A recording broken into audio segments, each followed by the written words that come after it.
Welcome to Inside Humboldt Basketball with head coach Ronald Abernathy. It was a busy week last week as you have the rare three-game week in a high school schedule. That's very unusual, especially for our area. Some tough results, and also you got a special weekend ahead. So big program today. Appreciate you taking time for us. You're welcome. We are one day behind today, so we'll get right into this. But before we dive into the individual games, how would you describe last week as a whole for this week? Well, for this last week, just for this team, rather, yeah. With the victory, yeah, and with the loss, yeah, we kind of where we are because yeah. This time last year, going into our district, we were 8-5.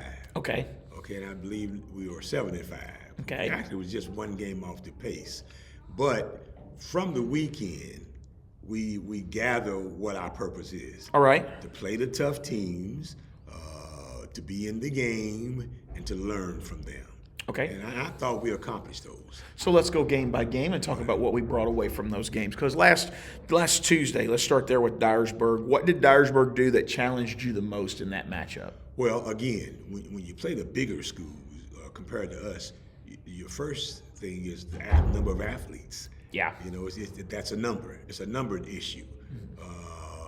We can match them, maybe 1, 2, 3.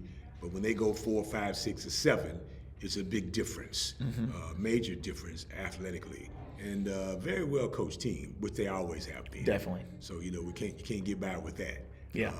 Generally speaking, the team's not as well coached as Dyersburg is, and of course we beat them. No, excuse me, they beat us pretty bad over there. But of course we had, like I said, I looked on the court and we had 3 freshmen. But anyway, we got to accomplish what we needed to. Okay. Yes, we wanted to win the game. Sure. But for us is keeping those kinds of games where we have to play going into a district. And you had to feel better about how you competed in that game. It wasn't quite the boat race that you got up in Dyersburg that night. Right. What's kind of the message to the team? Usually there's fans and family that's standing around waiting on the team to be released. Mm-hmm. You have a final message that you give those kids before they leave. So what was it like after a tough loss Tuesday night? Well, we competed. We didn't do the things that we needed to do. We didn't step up to plate when we needed to, do that. And so those are the things that we're going to work on. To get prepared for the future. Was there an area of growth Tuesday night that you were able to highlight and say, we did this better than last time? We ran our offense better. Okay. And as a matter of fact, we are running our offense better. Sure. And of course, our defense was pretty good. We just, again, playing those 3 freshmen is difficult. Yeah. Because we have to kind of tell them over and over and over again. Yeah. Not to give up the baseline. Not to let the man cross your face. So we have to do that over again. But defense is better. You didn't have a lot of time to dwell on Tuesday night. Another game on Friday with West Carroll, which you did have. And we talk about the busy week, but at least every game was here. Right. That was big as well. Why don't you talk about that? It was a homestand for you. That was great. Well, of course, it was our first district game. Yeah.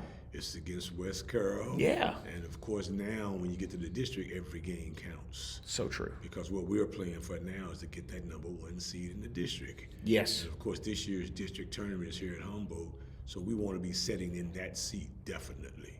How do you feel about how your team did mentally coming out of that loss Tuesday to the win on Friday? Did a great job. We came out and we pretty much controlled. Yeah. One of the biggest things we were really happy about is I don't know if they ever got into the bonus or not. I don't think they did. I don't think they did. We played great defense, hands off, didn't foul. Mm-hmm. I do not think they ever got into the bonus. Yeah. The entire game, which was a great improvement. Oh, yeah, definitely. And it just seemed like shots were falling Friday night. They were. And I know that goes back to better shot selection, And it's also rhythm. Okay. It's also rhythm. And what we're trying to get these kids to realize and recognize and understand, it's okay to shoot a 3, but if you drive to the hole and you got rhythm off the pass, off the cut, off the move, then that kind of allows your adrenaline to flow. Mm-hmm. And when you take a 3, you're taking a 3 in rhythm. Mm-hmm. There's not anything wrong with taking a 3, but take a good 3. Take a 3 in rhythm. Take a good 3 off the offense. Yeah. And usually you're pretty successful. So those shots were falling, They were falling, but they were off our offense. Yeah. We were moving. We were cutting. We were passing and did a great job. Seemed like overall, too, just the effort was there from the young kids as well coming in. Right. Again, when you measure the young kids, particularly those 3 freshmen that we got who are playing a lot, they don't know what it's like. Yeah. They at this time are developing a sense of urgency, sure, which is what we're trying to get them to do. Then you come around the very next day. 3:30 in the afternoon was about the time for the boys' game, as everything kind of had been moved up just a little bit. Back on the floor again and against a very good Ripley team. Where we talked about shots falling on Friday, one of the things I noticed early in that game was the missed threes that we had in the first quarter. Exactly. It's tough to bounce back when the other team is taking advantage of that. Yes. They did a good job. And, of course, when you win a game or you beat a team, most teams worth their salt want to beat you the next time.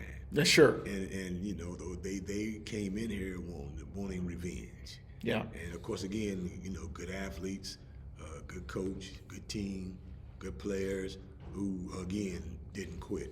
Yeah. They kept going. Yeah. Obviously, you're not just a teacher in the classroom, but also on the court. What lessons do you feel like we pulled from that Ripley game? We played hard. Sure. We continue to play hard. We continue to play tough. That particular game, the shots were not falling. They were not. They were not falling, and normally the shots that we hit, we did not hit. Yeah. All the way to the end. Yeah. Because we had 2 or 3 nice shots at the end that we did not hit. That we normally hit. We have special plays for, and the plays worked perfectly. We just did not hit the shot. And they were not bad shots. They were good shots. Sure. They were good shots. One of the things I noticed too, Ripley was more of like a mid-range jumper type of team. Yes.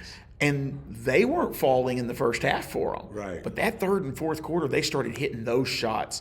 And I looked at my camera guy beside me and I said, this is trouble. Yeah. Because now they're hitting those shots they weren't getting before. Yeah, they did. And they did a good job. They stayed. One of the few teams we played that on the other end of the half was that consistent. Sure. One of the few times. Sure. But most teams aren't. Most teams will make some big shots in the first half. By the time they get to the third, fourth quarter, don't. But this was one particular instance where Ripley did a great job of those mid-range jumpers. And they hit some threes late in rhythm. This is me trying to learn a little more about the game too, so this may sound like a silly question. I know you and your coaching staff have went back and watched film and all of that from that game to learn from. There was 2 charges in the end of that game. Do you feel like they were charges, or did I miss that? Because I was looking and I'm like, I don't see it. I was struggling. We did not see that. Okay, that's what I needed to know. because the rule says that if you're in position and the defender breaks the plane, that's a charge. Yeah. And clearly the offender wasn't straight up and down. Clearly the offender was leaning. Right. Okay. And then when you make contact, and when your defender has a 2 feet there, that's a charge. Sure. Okay.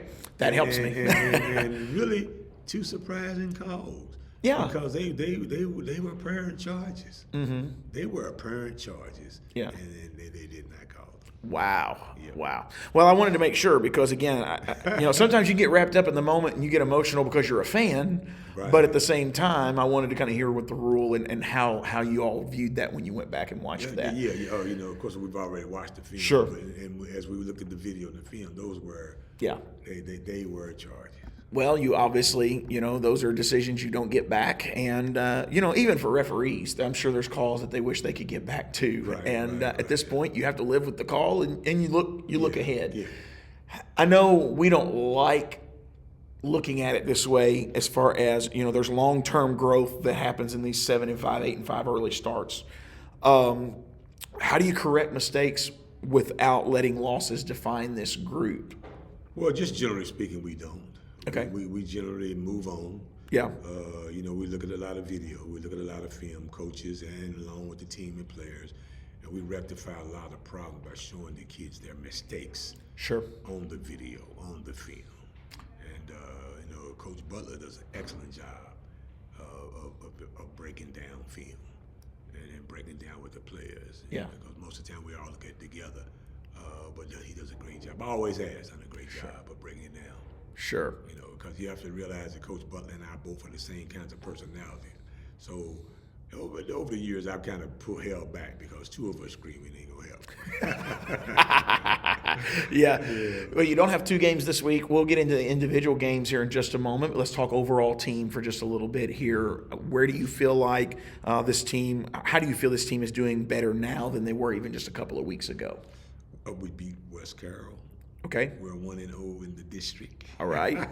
Yes. So that is the utmost count. Yeah. And we're preparing for Friday's district game again, away this time. That's right. It'll be Middleton, but you'll get them here eventually. They'll get to come here eventually. So hopefully we get that road win. That's key. Yeah. We'll talk about that in just a moment. We've talked about what we're doing well. We're 1-0 in the district. Where's that area of growth that you're still preaching in practice? We got to do better. Right. Defense. Okay. Defense. Shooting the gaps. Defense. And just continuing to work on the offensive game because, like I said, over the past couple of years, we've relied on the 3 more than we have in the past. Because, in the past, we've just been power. Yeah. And all of a sudden now we're not, and we rely on the 3 and just continue to work on your shooting, work on your shots, work on taking good shots, work on playing, continued really aggressive defense without fouling. Do you think relying on the 3 ball is what has made the first part of the season feel like such a roller coaster up and down? Yeah. Because, I'm going to be honest, I'm not a fan and wasn't a fan of just jacking up threes. Sure. I want those threes to be good shots, and that's what we work on. Mm-hmm. Most teams you see, they just jack them up. Yeah. Jack them up, and that drives me crazy. If you're going to take a 3, I want it to be a good 3 in rhythm off the offense. Yeah. Most coaches don't like talking about moral victories, so I'll word it a little different. How do you personally measure success beyond the scoreboard with this team? Well, coming through this preseason, okay, how we play against the tough competition, how we play against tough people, how we play against people who outnumber us, and we've done a good job of that, very, very good job of that. So in speaking with the athletic director today, I will make this statement just so that the fans know. There is no game tonight.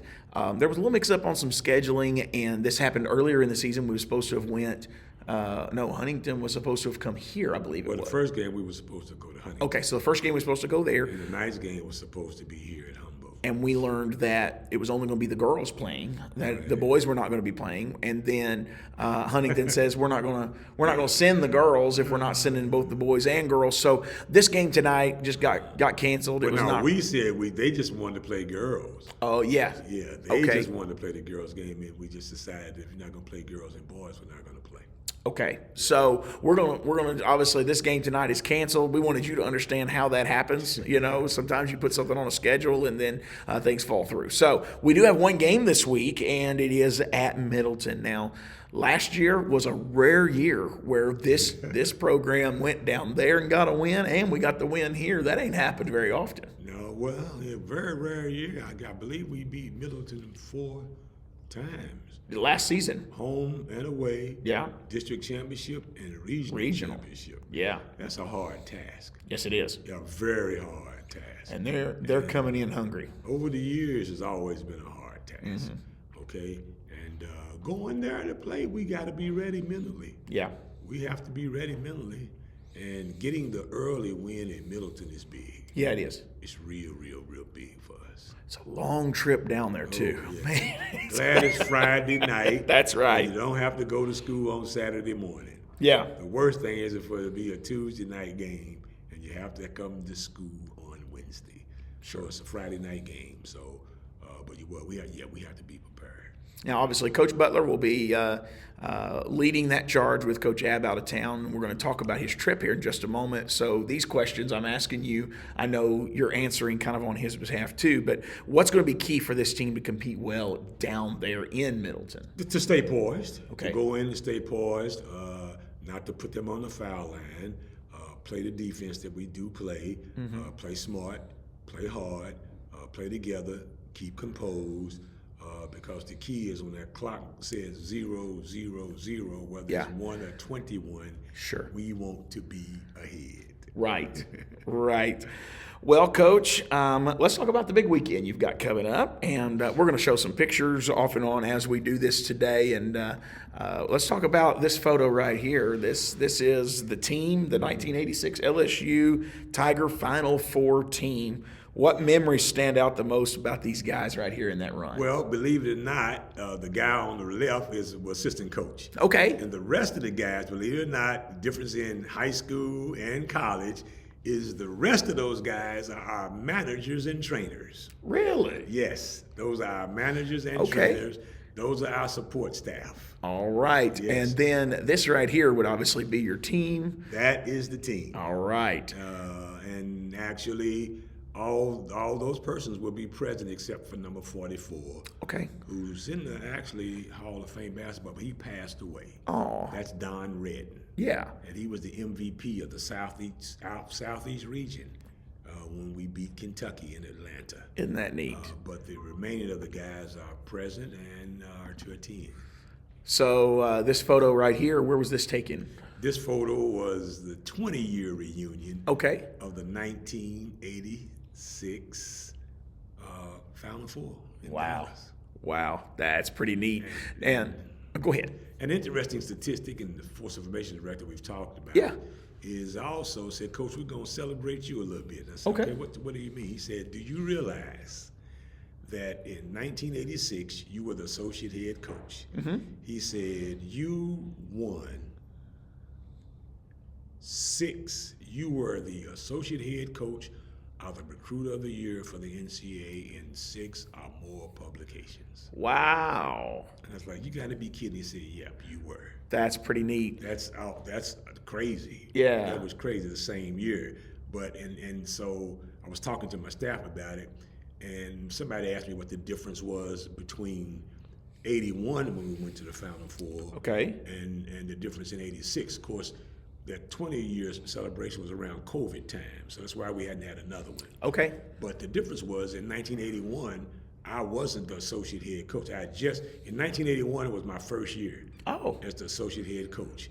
In 1986, I had 6 years of experience. And if I must say it, between 81 and 86, it was off the chain. That's incredible. And so they were telling me that in 1986, I was the associate coach of the year and the recruiter of the year for 6+ publications. That's fun. Yes. That's neat. I'm also going to show here LSU basketball 1986 NCAA Final Four. You see that little logo there, but this is advertising the event for this weekend, and you're going to be able to attend the LSU versus Missouri game as well. Yes. And so I know all of these Humboldt fans will be watching that game to see if maybe they can catch a glimpse of you sitting on the sideline somewhere. Yes, do you know where your seats will be? Well, actually, last night I was watching the basketball game, and they advertised. Okay. Because this game will be televised. Yes. And they advertised the 1986 Final Four team and coaches will be present. Okay. So more than likely, in most instances, they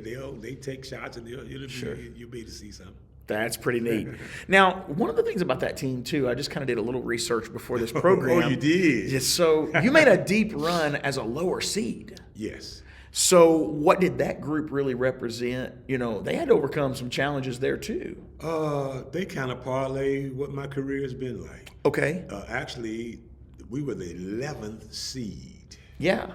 And when we went to the Final Four in 1986, that's the lowest seed to ever get to the Final Four. Really? And we actually beat the number 1 seed, the number 2 seed, and the number 3 seed. The number 3 seed was Purdue. Okay. Which we beat in Baton Rouge in triple overtime. The numbers, the 4, 1, 2, 3, and 4. The number 4 seed was Purdue, that we beat in overtime. Wow. In Baton Rouge. And the number 3 seed was Memphis State. Really? That we beat in Baton Rouge. Oh, wow. And then the regional game moved to Atlanta. Mm-hmm. And the number 3 seed was Georgia Tech. Okay. And we beat Georgia Tech in Atlanta. And the number 1 seed was Kentucky. Really? With Kenny Walker. Yeah. and we beat them to go to the Final Four.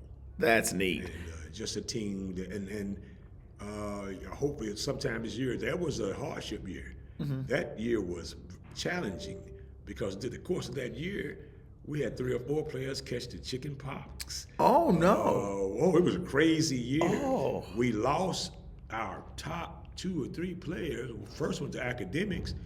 Then Zoran had a neck injury, our 7-footer, and we were down to starting Ricky Blanton. Wow. Who's a 6'7" center. And he led us all the way to the Final Four. Did they ever have the talk about, you're in the SEC. A lot of times they don't consider an SEC team a Cinderella team, but was there that discussion? Oh, that was discussion. We were the Cinderella team. Yeah. We were the Cinderella team from day one, from the Purdue game all the way through. Yeah. We were the Cinderella team for that year. So the players just kind of had to take on the mantle of the underdog and go at it. And they did. Yeah. They did that. They did that and did an excellent job. Wow. We did an excellent job, and it was a great year. So obviously, in years past, you haven't been able to go back as much as you would like to. This being your final year as the main head coach here in Humboldt, and you're passing the mantle on to Butler.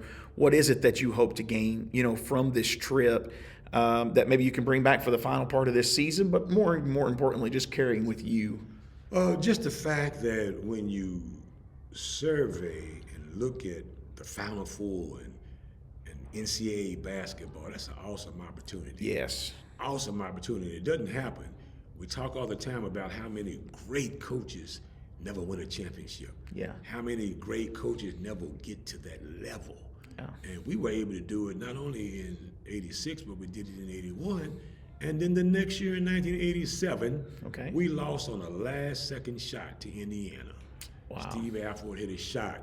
But the biggest thing is, just being able to pad my knowledge of what I know about the game and be comfortable, because I was the associate head coach in charge of both scouting and recruiting.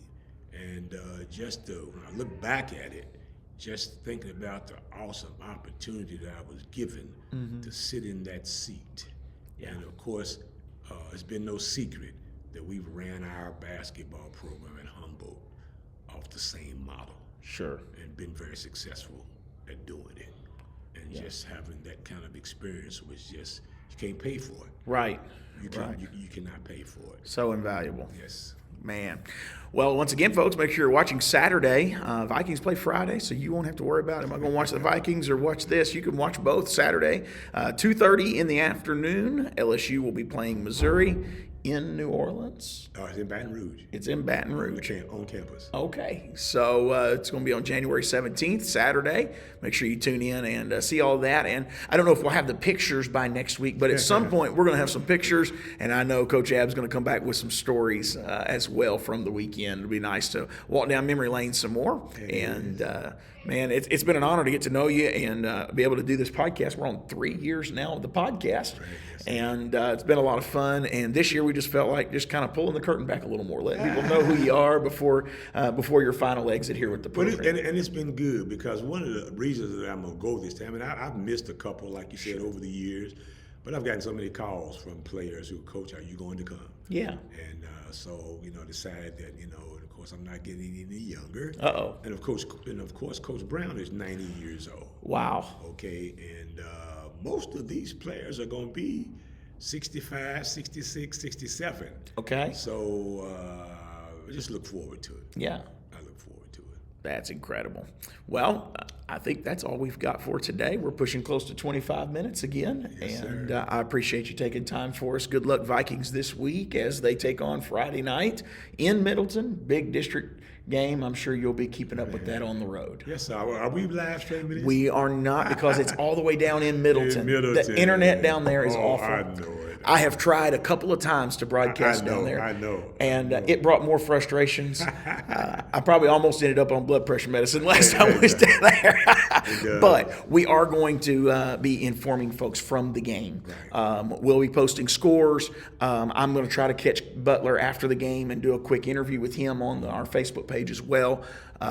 just being able to broadcast at the quality that we have to do, it doesn't work. But we'll keep people up to date, and looking forward to hopefully going 2-0 in our district. Yes, sir, and we want that home game here. We've talked about that before.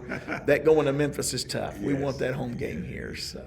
Yes, sir. Well, thank you again for taking time for us. Thank you, sir. All right. This has been Inside Humboldt Basketball with head coach Ronald Abernathy. Join us again next week. We'll try to get back on schedule for Monday next week.